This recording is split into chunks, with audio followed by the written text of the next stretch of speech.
Have you ever wondered why airplanes go as fast as they do? And have you ever asked yourself, has it always been like that? You all may know how quickly airplanes get from point A to point B.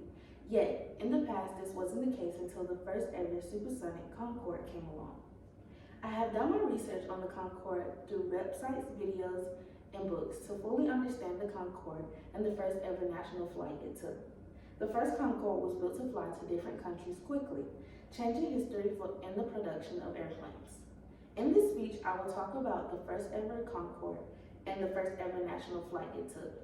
Many may not know about the supersonic aircraft, so that's where we'll start today. In February of 1965, the United Kingdom and France created the first significant aircraft to travel between two European countries.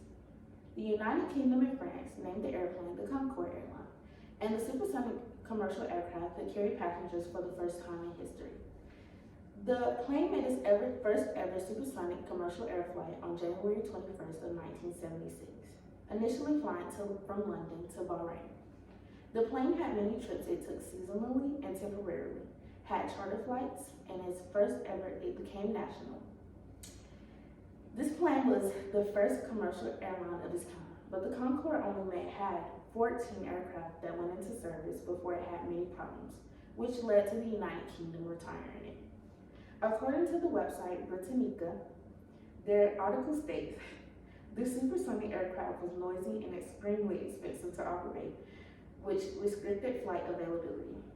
The cost of keeping the airplane together with the pieces it needed became expensive for them to be able to keep the plane up to date, which ended up causing many crashes.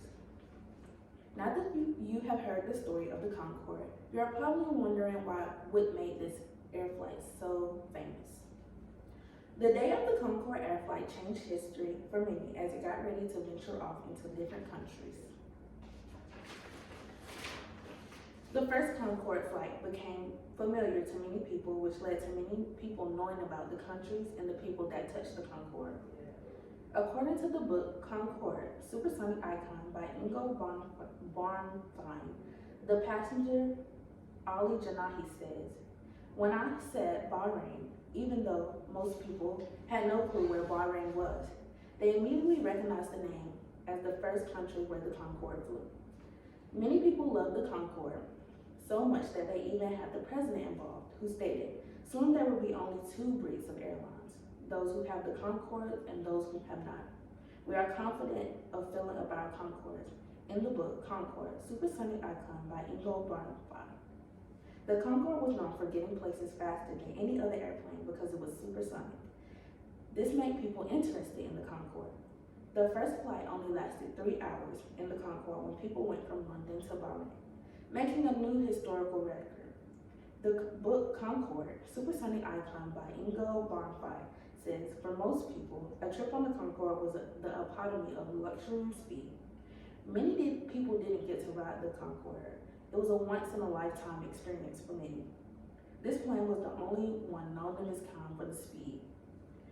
In conclusion, the first Concorde was built to fly from different countries quickly, changing the history and the production of planes available today. In this speech, I discussed the history of the Concorde Airlines and the first ever flight it took.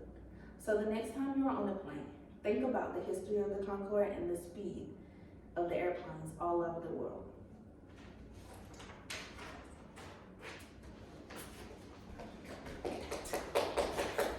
That'll work.